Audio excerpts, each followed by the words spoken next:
Salve, alunos! Na aula de hoje nós vamos aprender sobre as organizações empresariais, as práticas competitivas e anticompetitivas. A aula foi dividida em duas partes. Nessa primeira parte aprenderemos sobre a era do petróleo. Na segunda aula aprenderemos mais sobre o que é cartel, dumping e entre outros nomes que aparecem na geopolítica econômica. Para entendermos a importância do petróleo, nós precisamos relembrar os principais pontos da primeira e da segunda Revolução Industrial. Conforme essa tabela, nós vemos que a primeira Revolução Industrial nós tínhamos como elementos a máquina a vapor, o carvão mineral e o país expoente da primeira Revolução Industrial foi a Inglaterra. No caso da segunda Revolução Industrial, nós temos o desenvolvimento do motor a combustão, que justamente só foi possível por causa do petróleo, e o principal país foi os Estados Unidos. Nessa aula nós veremos mais como que o petróleo teve a sua importância no mercado mundial e como ele alterou a geopolítica mundial também. É importante entender que o petróleo gerou uma transformação do espaço geográfico, que justamente começa o processo que nós falamos de início da era do petróleo. Vamos ver agora as transformações do espaço geográfico, analisando mais como isso vai contribuir para a formação da era do petróleo. Fazendo uma linha do tempo, século XIX, século XX, quando ocorre a segunda Revolução Industrial, temos importante papel do telégrafo, cujo trabalho será fundamental para criar um sistema de comunicação. Esse primeiro telégrafo, e depois ele vai evoluir para o telégrafo sem fio, para a rádio e para a televisão. Depois, em 1859, acontece o primeiro poço de petróleo a ser explorado comercialmente, tendo, portanto, um marco histórico na era do petróleo. Em 1886, é inventado o motor a combustão pelo engenheiro alemão Nikolaus Otto. O motor a combustão ele vai revolucionar a produção industrial, substituindo a máquina a vapor de James Watt.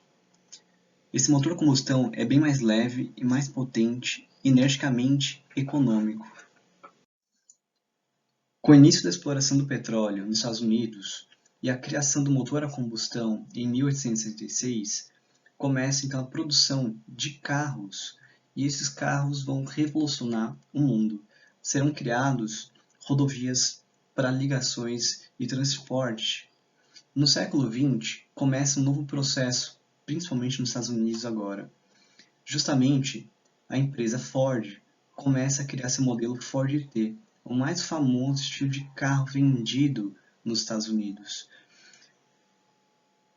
O Ford T tinha várias vantagens quando comparados a outros carros que estavam no mercado. Ele era muito mais prático, ele tinha itens de segurança que não havia em outros carros e justamente ele era muito mais barato e econômico. Com isso, o Ford T começa a lançar uma grande produção no mundo. E essa produção, graças ao petróleo, motor a combustão e, é claro, ao Henry Ford, que está aqui na imagem, foram essenciais para começar um grande processo de desenvolvimento econômico nos Estados Unidos e também do processo em busca da era do petróleo, que se tornará muito valioso. Em 1913, o Ford começa a montar sua linha de montagem Fordista, que nós veremos em outra aula, mas que justamente tinha uma linha de montagem, era produzido Ford T em grandes quantidades, e isso fez com que os Estados Unidos crescesse de forma econômica. Em 1920, é criada a primeira emissora norte-americana de rádio, depois de um longo processo de tentativas, que justamente vão demorar muito para a criação das rádios. Em 1920 começa então o sistema de comunicação a ser extremamente ampliado. As rádios e a televisão terão um papel fundamental posteriormente, justamente para expandir o estilo de vida americano, que terá o seu auge em 1950. Mas ele vai começar através desse processo, justamente pelo crescimento econômico proporcionado através do forte T e do desenvolvimento econômico americano, que baseado praticamente a sua base através do petróleo. O American Way of Life, o estilo de vida americano, que é baseado em consumo, e conforme veremos adiante, ele justamente marcou os Estados Unidos e também marcou o que nós chamamos de Era do Petróleo, que justamente vai modelar os Estados Unidos. Com o auge do modelo fordista de produção, o aumento da venda de carros Ford T justamente modelaram o desenvolvimento econômico norte-americano. Justamente suas rodovias, que iam de costa a costa dos Estados Unidos, permitiram então a expansão das grandes cidades. Assim como o estilo de vida americano será fortemente exportado através do cinema, que principalmente vai crescer. Nessas três imagens aqui de baixo mostram justamente o estilo de vida americano, sempre a fartura na geladeira, crianças felizes, crianças com um monte de produtos, produtos industrializados, tudo isso são elementos básicos desse estilo de vida. Outro exemplo, até a TV mais procurada dos Estados Unidos, mostrando o desejo da compra, que era fundamental para os norte-americanos. E aqui uma outra imagem mostrando sempre a mulher feliz, cuidando da casa, e o homem com um carro próprio. Esse era o símbolo norte-americano, que era exportado mundo afora por conta do cinema, televisão e entre outros aspectos que eram colocados como base da cidade norte-americana. O padrão de desenvolvimento urbano se baseou principalmente próximo a essas rodovias grandes chamadas de highways. Aqui nós temos exemplo do que seriam os subúrbios americanos, que embora nós tenhamos uma ideia brasileira de subúrbio como algo extremamente ruim, nos Estados Unidos os subúrbios são aquelas casas que nós vemos nos filmes, justamente o mesmo modelo, não tem uma cerca, não tem um portão, isso praticamente mostra o estilo de vida americano que vai crescer nos anos 50. Então as pessoas saem das regiões mais povoadas, que eram as regiões centrais, e essas regiões centrais, como as downtowns, começam a perder o seu valor, ficando então praticamente para essa região uma região mais pobre. A população que não tem dinheiro mora nessa região downtown. Como a gente pode ver, praticamente lembrando que muitas séries, muitos filmes mostram bem esses momentos, né, como Todo Mundo Deu Chris, por exemplo, é um dos exemplos que mostra esse cenário americano, que no centro da cidade, então, vive população mais pobre. E aí, nos subúrbios americanos, que ficam nas regiões periféricas, fica afastado do centro, é justamente onde a população mais rica, classe média, vai viver. Né? Tendo sempre piscinas, tendo o seu estilo de vida baseado na compra e justamente na liberdade que os americanos colocam.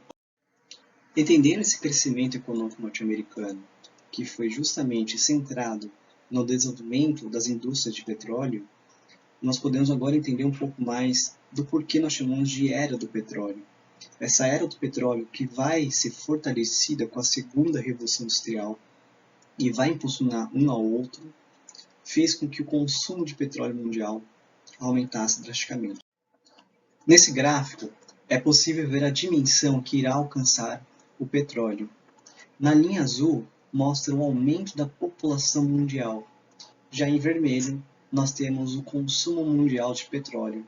Reparem que justamente nos anos 50 há um crescimento vertiginoso do petróleo que vai ultrapassar a quantidade de população mundial.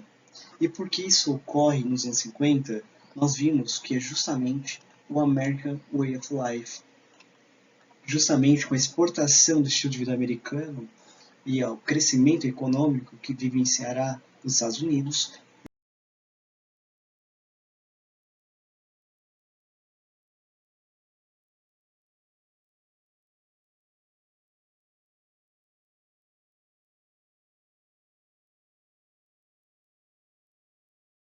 não só os Estados Unidos, mas o mundo, de forma geral, terá uma dependência do uso do petróleo. E esse gráfico evidencia que 53% da energia mundial era justamente o petróleo. Uma coisa muito importante, que além do petróleo, carvão mineral, ambos muito poluentes e justamente eram muito contestados.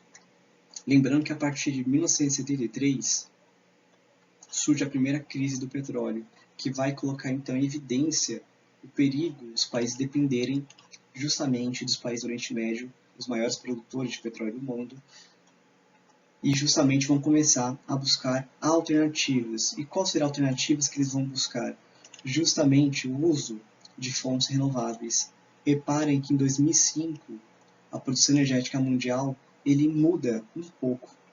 O petróleo ele diminui em relação ao que era antes, de 53% a 42%.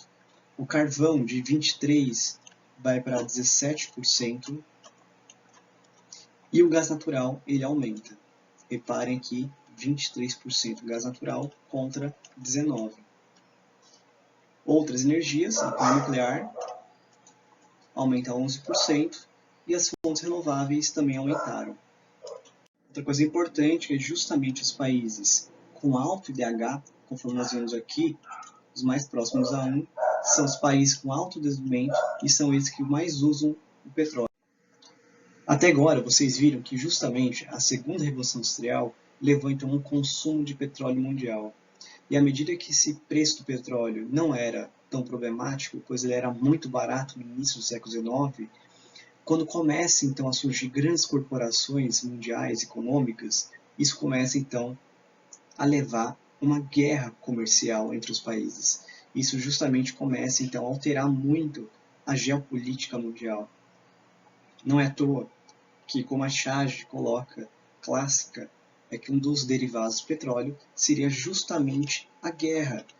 E isso vai ser um ponto muito importante para entendermos a geopolítica mundial, pois justamente os países que dependem do petróleo, eles se preocupam justamente com aqueles países que são os maiores exportadores. Vejamos agora o que nós chamamos de monopólio da produção petrolífera. Em 1870, surgiu nos Estados Unidos uma empresa muito famosa de produção e refinação do petróleo. Era justamente a Standard Oil, que era fundada pelo John Rockefeller. Esse nome ele é muito famoso porque é um dos caras mais ricos que existem e tem várias empresas no nome dele.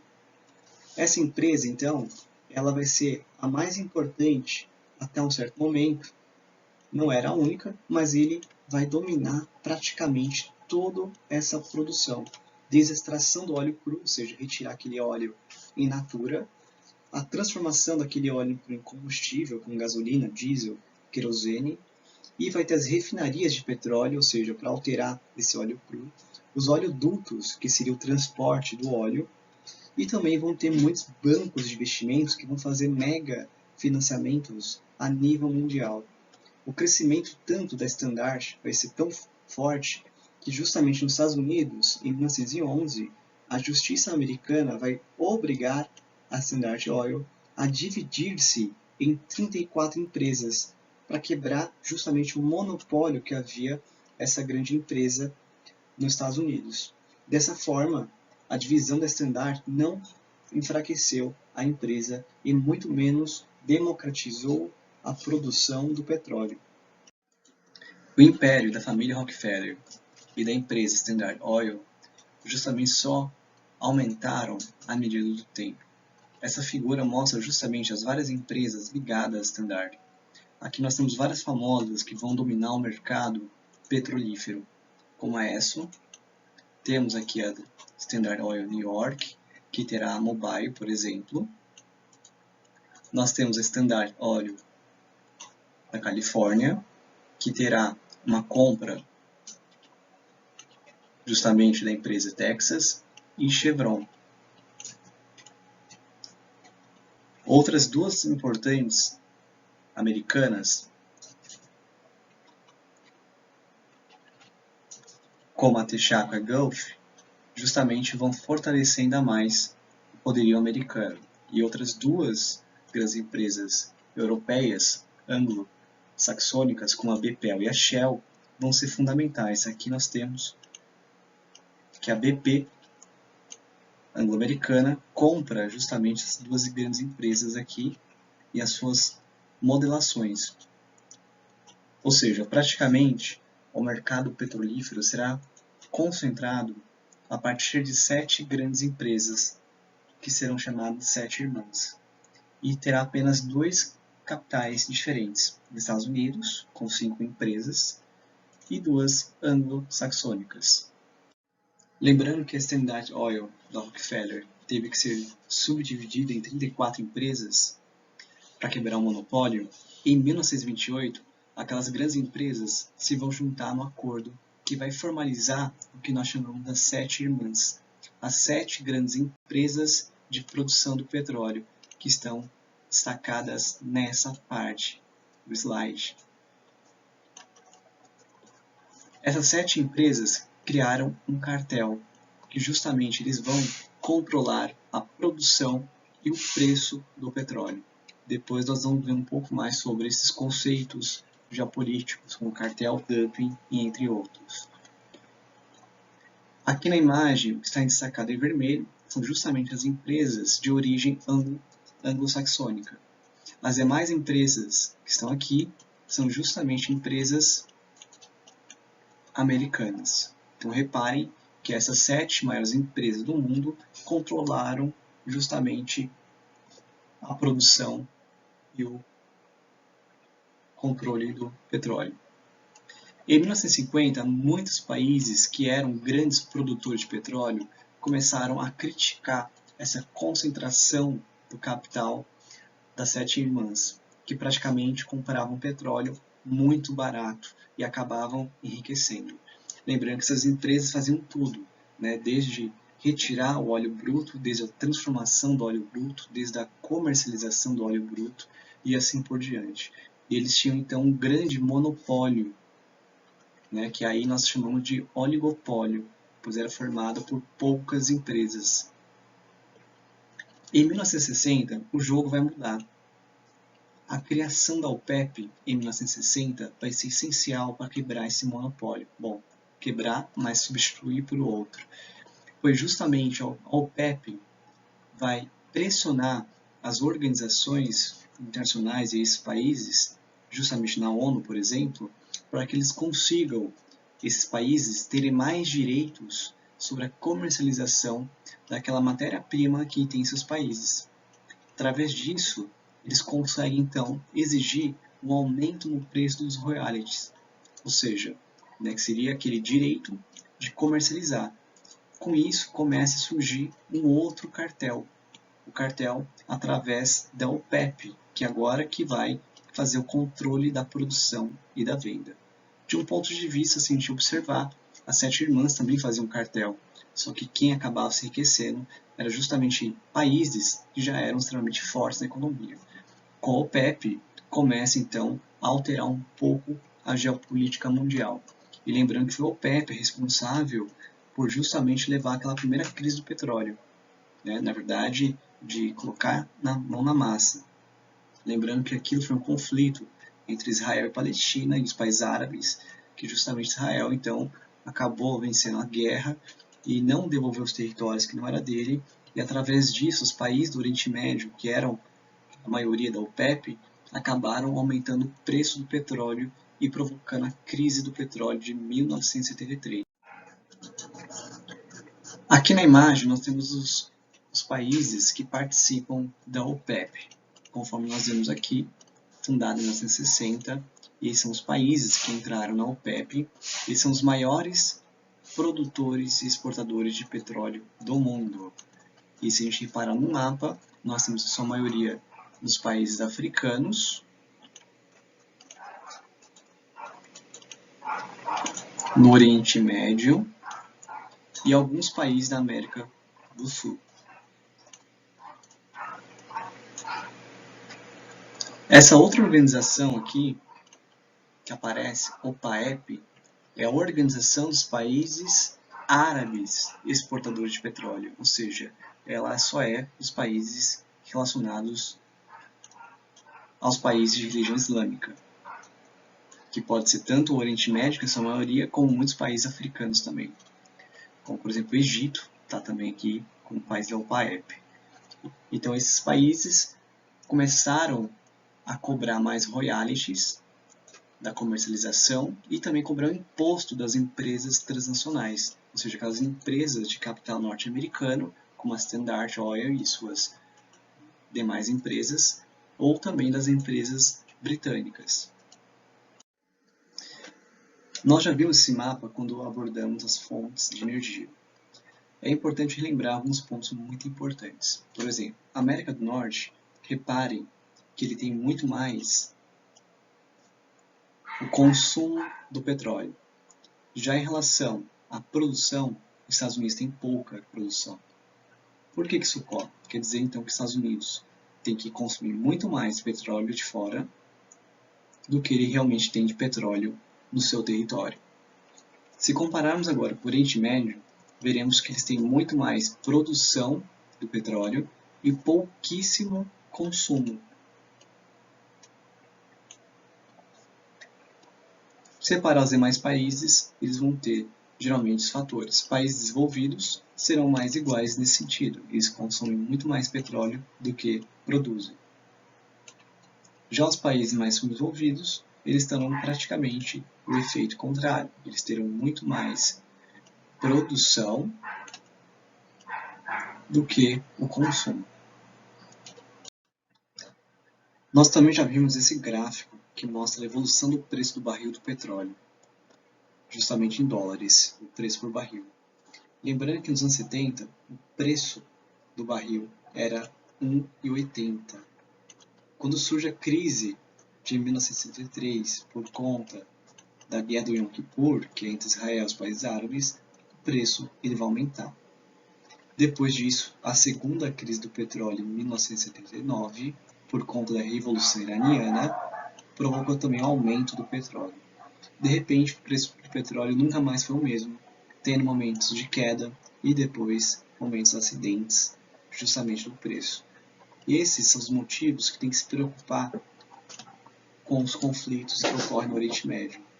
E lembrando que atualmente, com a pandemia do coronavírus, o preço do petróleo também diminuiu muito, além de que houve uma guerra do petróleo entre Rússia e Arábia Saudita para justamente tentar derrubar o outro. Antes de chegarmos a essa parte sobre a guerra do petróleo atual, é importante então relembrar o porquê que os países têm que se preocupar justamente com a questão da democracia. E aqui tem 3 memes justamente mostrando a questão do petróleo, pois ela é sempre essencial relacionada aos Estados Unidos.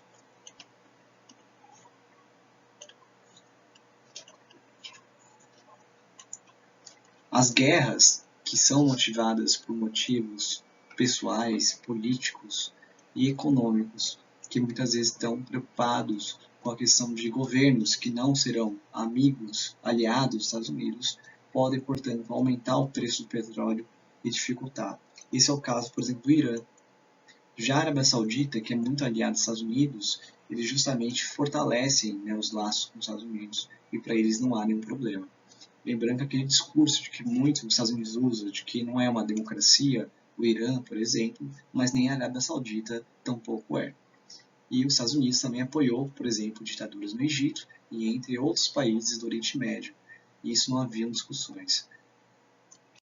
Vocês devem ter visto no noticiário a chamada Guerra do Petróleo. O que é essa Guerra do Petróleo? A Guerra do Petróleo justamente acontece por conta de 2 grandes países exportadores de petróleo. É a Rússia e a Arábia Saudita. Esses 2 grandes países são os maiores exportadores de petróleo do mundo. Justamente eles estão disputando quem dominará o mercado. E para isso, ambos, em momentos diferentes, disseram aumentar sua produção do petróleo. Justamente para fazer com que o preço caia através da lei da oferta e da procura. Esses assuntos sobre as práticas competitivas no mercado capitalista, nós falaremos disso na outra aula. Mas justamente vocês podem pensar que essa guerra do petróleo, justamente dos países, querem então diminuir o preço e fazer com que o outro país perca, que não consiga sustentar a sua produção de petróleo. E dessa forma, então, o país que vencer, depois ele pode aumentar o preço do petróleo e justamente dominar o seu mercado mais ainda. Lembrando que a Arábia Saudita tem grande chance de dominar muito mais o mercado, porque ele tem grandes reservas de produção. Para vocês terem uma ideia, a Arábia Saudita produz mais ou menos 9,6 bilhões de barris por dia e eles querem produzir 11 milhões de barris diários, o que isso vai fazer com que o preço do petróleo acabe tendo grandes diferenças. Para vocês terem uma ideia, o preço do barril de petróleo era 45 dólares nesses momentos de crise. Ele decaiu muito em 2014 e os países começaram a fazer o inverso, né? A diminuir a produção para deixar o preço do petróleo mais caro. E agora, com essa crise em 2020, os países diminuíram o seu preço do petróleo, que era de 45 para 31,52 e já chegou a 30 o preço do barril. Outro país que será muito prejudicado com essa guerra do petróleo é justamente os Estados Unidos, que já tem um preço do petróleo diminuído e praticamente eles não têm a mesma oferta, né, digamos, de petróleo com a Arábia Saudita. E é evidente isso só vai complicar a situação. A Rússia, por exemplo, já chegou a pedir um novo acordo com a OPEP para justamente evitar. Mas não há esperanças tão novas de que isso venha realmente acontecer, uma vez que a Arábia Saudita já chegou a dizer que vai aumentar realmente para 11 milhões de barris a produção. Ou seja, isso pode afetar muito a bolsa de valores, pois muitos vão ter uma queda de produção do seu petróleo e muitas empresas então podem sofrer muito, além dessa pandemia do coronavírus, entre outros fatores, a economia não vai, né, ser a mesma como nós conhecemos. E na próxima aula nós aprenderemos mais sobre quais são as práticas anticompetitivas que existem no mercado capitalista e que alteram a geopolítica econômica. Até a próxima!